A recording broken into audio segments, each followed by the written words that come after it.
Good evening and thanks for watching CTV Sports. I hope all your Valentine's hangovers are cured. I'm Patrick Enslow. Was a rough one, Patty, and I'm Travis Green. Glad you're still here, Trev. The Colorado State men's basketball team missed a critical opportunity to share a lead in the Mountain West by losing to San Diego State on Saturday. The Rams' shooting was as bad as an 8-year-old Cub Scout who decided to try archery for the first time. They hit just 2 of 19 threes in the contest and dropped this one 72-63. The Rams now sit at 4th in the conference, half a game ahead of both Utah State and Fresno State, with a road game against each coming up. The game against Fresno is on Wednesday, with a home game against Air Force coming up on Saturday. Pat, these are 2 very important games for the Rams. Yeah, CSU needs to buck this trend of poor road play to stay in the hunt for the Mountain West. Plus, we all remember what went down at Air Force about a month ago. Fists were a-flying. It was emotional, lots of tension. Yeah, it was... The fisticuffs came out.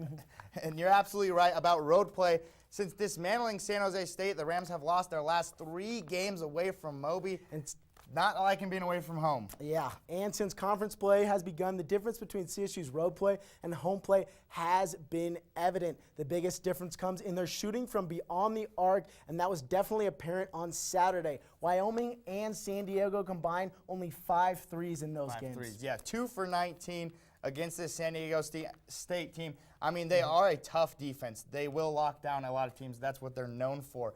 2 of 19, that's struggling. And it's not like this team is taking poor shots. That's the problem. I don't understand exactly. They just struggle on the road. At Wyoming, they had the open threes, but they struggled there, and then they struggle at San Diego State. I don't know what it is. They just can't make the 3 on the road. For overall field goal percentage, they had a rough first half, but they were able to bounce back and have a decent field goal percentage in that second half, around 45% in San Diego. But they need to get more consistent shooting on the road, not this kind of hot and cold stuff where they're lights out at home, and all of a sudden they go on the road and they can't hit the broadside of a barn. I'm with you. And you mentioned the scuffle at Air Force in January. Do you think it's potentially a trap game coming up on Saturday with added motivation from both spots possibly, maybe more from Air Force after that big scuffle? Yeah, if they are going to slip in Fresno, that would make this game on Saturday a lot more important. Air Force did play them well at home, and we know they travel well because they're in Colorado Springs. So there's a lot of moving parts, but yes, it could be a trap game. I view it as a trap game. They definitely need to win in Fresno, so there's not as much pressure on this game in Air Force. I'm with you too, and I think Air Force is definitely going to be wanting this win. I think they care a little bit more about this rivalry game when it comes to basketball. Football, of course, huge rivalry from both sides, but Air Force seems a lot more invested in this CSU matchup, and I think if CSU loses and then gets to this Air Force game with a loss at Fresno, I think tempers could be flaring left over from that last game. And we picked how many techs Larry would finish with, and I had him over 2 or around 2, so maybe he gets a tech here and proves me right. And if tensions are high, trust me, we'll know. He's not afraid to get one. Are you calling a technical? Maybe. He's calling a technical. And the women fared much better than the men did this weekend. We'll recap their game coming up next. Don't go away. It's cold outside today, Rams. What better way to warm up than to gather in the LSC? The new and improved Senate chambers located in the renovated ASCSU office was modeled to match the state legislature in Denver. Reserve the Longs Peak Meeting Room in room 302. There are approximately 23 other new meeting rooms designed for your needs. Reserve one of these rooms through the event planning office. Bust out the broom. CSU women's basketball finished a season sweep of San Diego State over the weekend, beating the Aztecs 65-42. The first half was all Jamie Patrick, who finished with 17 points. For the first 5 minutes of the second half, the Rams held SDSU scoreless. CSU closed this one out on a 19-2 run. The Rams are now tied with New Mexico for first place in the Mountain West. The Lady Rams to look for 13 straight at home this Wednesday as they face Fresno State at 6. This is a big game, Trav. They just got tied for that first place in the Mountain West. Will they be able to stay up there? And definitely want to hold on because this Fresno State team is just right behind them. I think this is a huge game for the Lady Rams because Last year, Fresno State, the team that bounced them from that Mountain West Conference, ending their possibility to get in the NCAA tournament.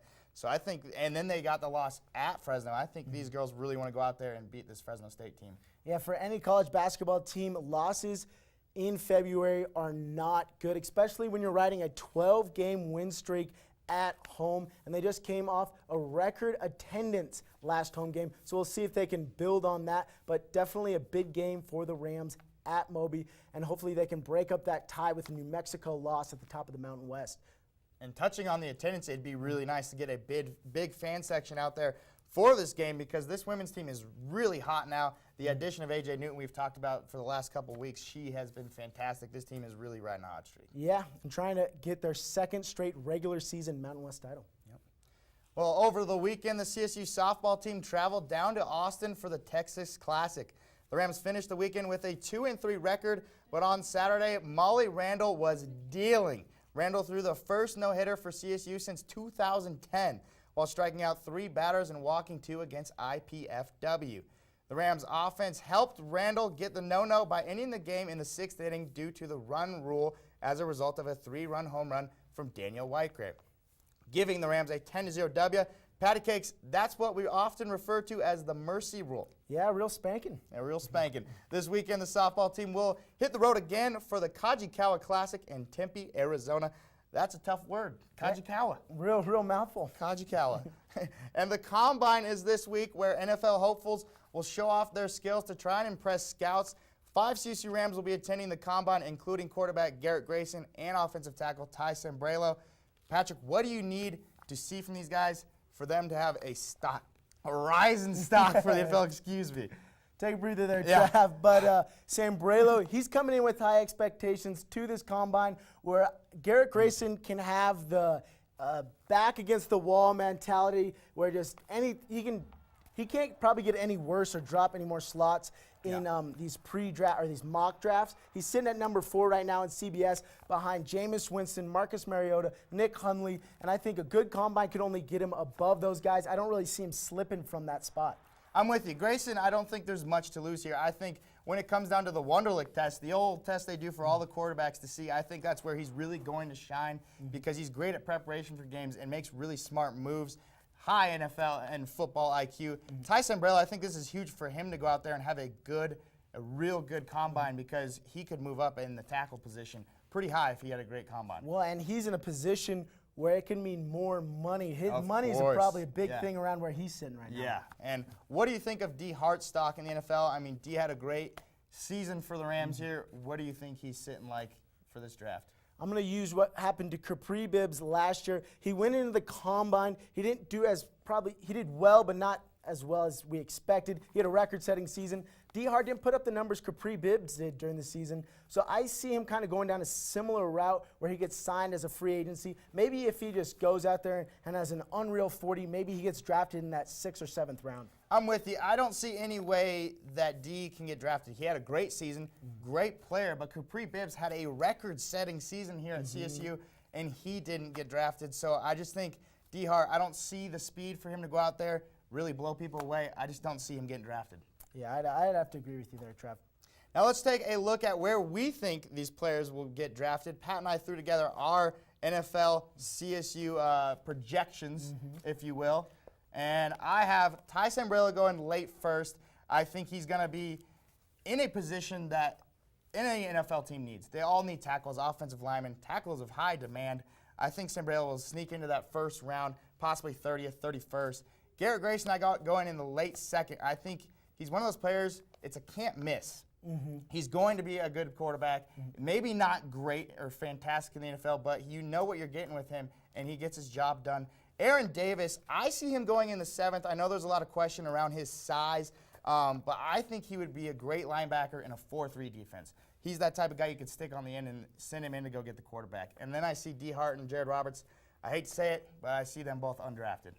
Yeah, and I went with the safer route here, Travis. But like you have Tyson Braylo late first, and I have him early second. And I mean, that could be $1 million here, maybe a $500,000 there. A lot of So money. I mean, he is definitely in that limbo stage. They have him 37th overall on CBS right now, and you had him projected maybe going 34. Garrett Grayson, I have him early third. A lot of the blogs online for the New York Jets have been showing him love. They would really like to see him in there, give Geno Smith some competition. So I thought that was kind of interesting. And then Aaron Davis, a guy we really haven't touched on, but I think he's a little undersized. I was surprised when some people said 6th or 7th round, but I would love for him to prove me wrong. But just from my perspective, he's a little undersized. And Jared Roberts, kickers don't usually get drafted, but they have him 4th overall in this draft. So I think he will be somewhere starting on opening day, even though he's a free agent signing. I could see that. And it's kind of crazy to see Garrett Grayson projected in those positions because ESPN has him ranked as 6th best quarterback. I think I see him better than that. I mean, Bryce Petty's a guy that I would put before him, but you got to think, show some love for Garrett. Yeah, and like I was saying, nothing to lose. A lot of these guys are bigger names, they have bigger expectations. We saw a picture of Jameis Winston online. Looked like he got a little bulky, so things like that, they have all the eyes on them, and not too many people except for the experts are really looking at Garrett. And Tom Brady had not the greatest picture, but look at how he turned out. Well, it's time for another quick break. But we'll be coming. We're going to play a little fill-in-the-blank game. We'll try not to use too many expletives, though. Stay tuned. Oh, hey there, Rams. Today is a great day to play in the LSC. So let's take a look at our ballrooms, theater, and art galleries. The LSC ballrooms, which are the busiest venue in northern Colorado, have been recently renovated. The Laurie Student Center Theater can be transformed to feature films, concerts, lectures, entertainment, and banquets. And last but not least, the Kerfman Gallery provides a showcase for the creations of local and student artists. Welcome back to CTV Sports. So, Travis, I spent all weekend getting oodles of those candy hearts. So all the ladies, Patty. Yeah, huh? showing me some love. Tell me how handsome I am. And I got a great idea. We could have our own little fill-in-the-blank game based on current sporting events. Our first one is about the catastrophe that is the NBA All-Star Game. Let's fill in the blank. Blank is better than the NBA All-Star Game. You know, I kind of enjoy the NBA All-Star Game, not like many people. So I said Mario Kart. Mario Kart, good game. I love it. I want to bust out the red N64 controller and play it over the All-Star Game. Mario Kart, good game. That's a good game. I'm going to have to go with, I'd rather listen to Nickelback than watch the NBA All-Star Game. It's a little tough to watch for me. I'm more of a slam dunk type of guy. Don't usually listen to Nickelback, but if a buddy was like, let's go get a beer and blare some Nickelback, you know what? I might have to do that instead of watch the NBA All-Star Game, Trav. All right, our next one is Daniel Bejarano is blank. I'm going with unpredictable on this one. As we saw against San Diego State, only 4 points, well below his season average. Yeah. So sometimes on the road, you just never know what you're going to get from him. I'm with you. I'm going inconsistent for Daniel. He could be the best player on the court at times when he's hot, and then he could also be the worst player on the court when he's cold. You just never know what you're going to get from him. He's been that way all college, hot and cold. Mm-hmm. And now we're going to talk some women's basketball. What a loss to Fresno on Wednesday would be? It would be your third cousin, because who knows who their third cousins really are? I mean, you're not going to talk to them very often. The reason I say this is because if they lose, I think it has nothing to do to hurt them with the NCAA tournament, which is what all these teams care about. They need to win the Mountain West Conference tournament. Very true, Travis. And I would say it would be a bummer because we're out here saying they tied for first place. They're doing this and that. They're trying to go for their second consecutive Mountain West regular season title. And I think going into that Mountain West tournament as a 1 seed, red hot, I think that would be great for them because I think they know what happened last season. I think they're motivated. So I think a loss would definitely be a bummer. Kind of, yeah. I wouldn't like it. Yeah, it put a tear in my career. Well, now we've got Avs playoff chances are blank. Suspect. They got a 3-game losing streak, and they just got their first win in a while last night. So, yeah, it's definitely suspect. I don't see it really happening at all. Well, my word for the blank is definitely going to be TP because toilet paper, TP, you flush it down the toilet. This team's chances of getting into the playoffs are down the toilet. They're just last place in the Central Division. It's not looking hot for this team. Amen, Travis. That's all the time we have for you tonight. But we'll be right back next week at 8 o'clock on the dot. And for those of you from Air Force who will be watching our basketball highlights, tune in at 2000 hours. Have a wonderful night.